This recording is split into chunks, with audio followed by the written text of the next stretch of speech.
Why do the markets move sideways? So sometimes we see that the markets look good, there's a trend, and then all of a sudden the next day or the next week, we start consolidating and we move sideways. Why does that happen?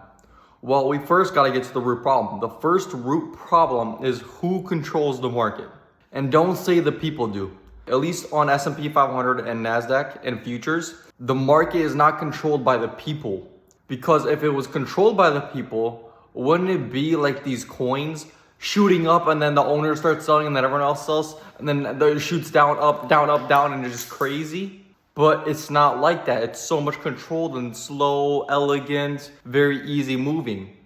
That shows that it's not controlled by the people.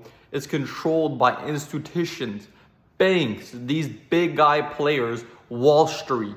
That's who it's controlled by, an algorithm. Again, it's not controlled by people.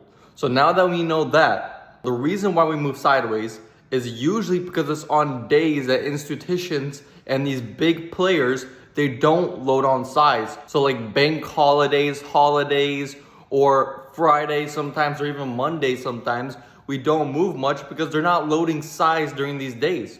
So when figuring out what days to trade and what days not to trade, just think of what days will the banks and institutions trade and load on size. Well, they trade every day, but they don't load on size every single day. Because when they load on size, that's when the market actually starts moving because orders are getting pushed into it. But if no orders are coming in from these institutions and they're not loading up size, the algorithm is just going to keep the market sideways. So that's the whole reason why the market moves sideways. So if you want to know what days not to trade and what days to trade, think of what days would they load on size. What days would be a good day to load on size.